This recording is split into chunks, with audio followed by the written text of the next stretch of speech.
நேற்று நம்மளுடைய முதல்வர், தமிழக முதல்வர் ஸ்டாலின் அவர்கள் காசாவில் குழந்தைகள் இறந்து போகிறத பற்றியும், பெண்கள் இறந்து போகிறத பற்றியும், இஸ்லாமிய சகோதரர்கள் கொல்லப்படுறத பற்றியும் ரொம்ப உருக்கமாக ஒரு பதிவு போட்டிருந்தார். இது ஸ்டாலினுக்கு மட்டும் கிடையாது, தமிழ்நாட்டில் எடுத்துக்கிட்டிங்கன்னா இந்த லிபரல்ஸ், கம்யூனிஸ்ட்னு சொல்லக்கூடிய இந்த போலி மனிதநேயம் பேசக்கூடிய அத்தனை பேருமே இந்த காசாக்கு மட்டுமே பார்ப்பாங்க.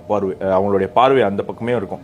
அங்கே இருக்கிறவங்க மட்டும்தான் அவங்கள பொறுத்த வரைக்கும் இஸ்லாமியர்கள், பாவப்பட்ட இஸ்லாமியர்கள் அப்படின்னு. ஆனால் உலகத்திலே அதிகமான இஸ்லாமியர்கள் கொல்லப்படுவது எங்க அப்படின்னு பார்த்தீங்கன்னா யமன் அப்படிங்கிற ஒரு நாட்டில் தான். கிட்டத்தட்ட 3,77,000 பேர் இதுவரைக்குமே நேரடியாக போர் மூலமாகவோ அல்லது உணவு கிடைக்காமலையோ தண்ணி கிடைக்காமலையோ இறந்து போயிருக்காங்க. ஸோ இந்த ஒரு விஷயம் யாருமே வெளியே சொல்ல மாட்டாங்க. சொன்னால் சவுதியை பகச்சிக்கிற மாதிரி ஆகிடும்.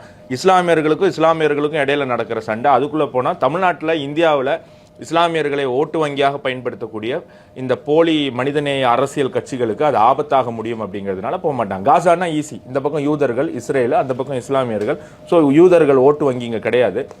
ஒருவேளை யூதர்கள் ஓட்டு வங்கி இங்கே இருந்திருந்தா காசாவை போங்கடான்னு சொல்லிட்டு இஸ்ரேலை தூக்கி கொண்டாடி இருப்பாங்க. ஆனால் இங்கே இருக்கிற அரசியல்வாதிகளுக்கு ஓட்டு வங்கி முக்கியம்.